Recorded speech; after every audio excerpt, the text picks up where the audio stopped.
اللہ کی قسم موت چھٹی کا نام. اگر اللہ راضی ہے نا، اگر اللہ راضی ہے تو موت چھٹی کا نام. موج، گھر پہنچ گئے، گھر پہنچ گئے. اس پیاس کو برداشت کرو. اللہ کہے گا وَسَقَاهُمْ رَبُّهُمْ شَرَابًا طَهُورًا، پھر اللہ تمہیں اپنے ہاتھ سے پلائے گا، اور شراب پلائے گا. تم دنیا کی شراب چھوڑو، اللہ اپنے ہاتھ سے جنت کی شراب پلائے گا.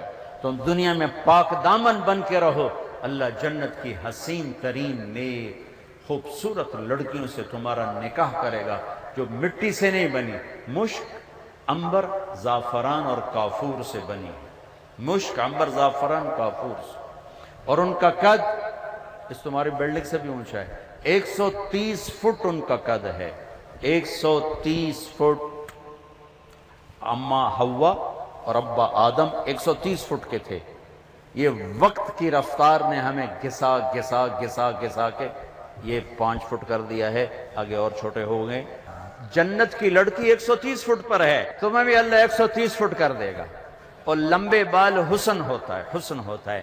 جنت کی لڑکی کے بال کندھوں پر نہیں ہیں، شانوں پر نہیں ہیں، سر کی چوٹی سے چلتے ہیں اور پاؤں کی ایڑی کا بوسہ لیتے ہیں. 130 فٹ لمبے بال ہیں.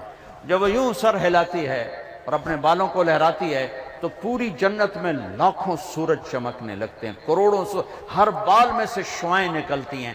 جیسے یہ سٹیج کو نہیں سجاتے مختلف رنگوں سے، ایسے اس کے بالوں سے مختلف رنگ نکلتے ہیں. پوری جنت میں روشنیاں پھیل جاتی ہیں. اس کے یہ بالوں کا حسن ہے.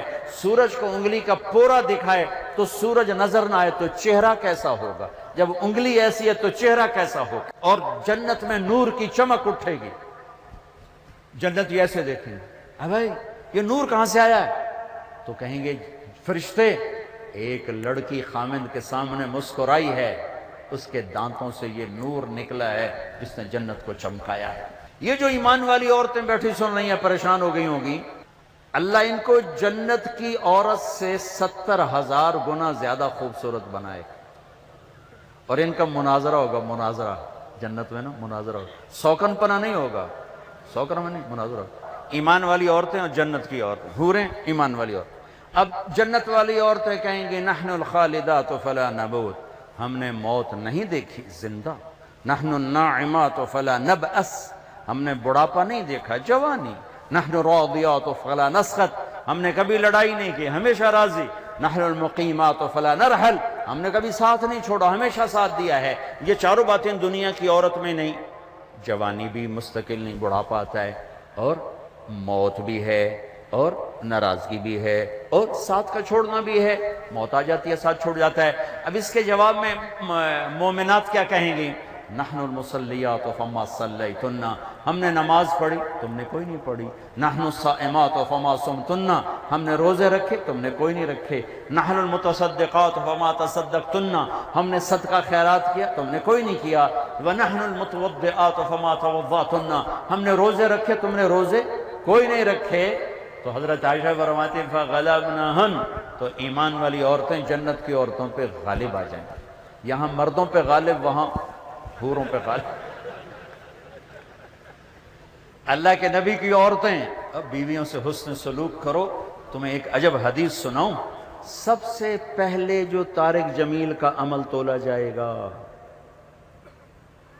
سب سے پہلا عمل آپ کا، میرا، سب سے پہلا عمل جو تولا جائے گا، نماز روزہ نہیں، حج نہیں، زکوٰۃ نہیں، تبلیغ نہیں، جہاد نہیں، علم نہیں، تہجد نہیں. تو کیا؟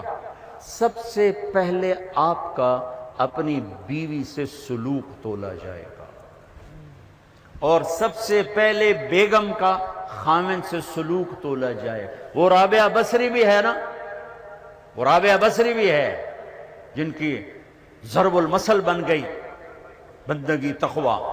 پہلے یہ تولا جائے گا خامن سے کیا سلوک ہے. جنید بغدادی بن گئے، شیخ عبد القادر جیلانی بن گئے. خیر یہ تو وہ ہستی ہیں جن کا حساب بھی نہیں ہوگا انشاءاللہ. لیکن میں ویسے کہہ رہا ہوں کہ کوئی بندگی میں شیخ عبد القادر جیلانی قطب سبحانی رحمت اللہ علیہ کو پہنچ رہا ہے، کوئی جنید بغدادی کو پہنچ رہا ہے، لیکن جب تولا جائے گا تو پہلے بیوی سے سلوک تولا جائے گا۔ تو اپنے گھروں میں حسن سلوک رکھو۔ بیویوں سے کہتا ہوں خامدوں سے حسن، بیوی مسکرا کے ملے خامد کو جب وہ گھر آئے تھک کر، تو اس کو اللہ کے راستے میں جہاد کرنے کے آدھے کے برابر اجر ملتا ہے، آدھے کے برابر۔ تو اپنے گھروں کو خوبصورت بناؤ حسن سلوک کے ساتھ۔ تانا، طنز، بولیاں، وہ انسان نہیں جو عورت پہ ہاتھ اٹھائے۔ میرے نبی نے فرمایا اس میں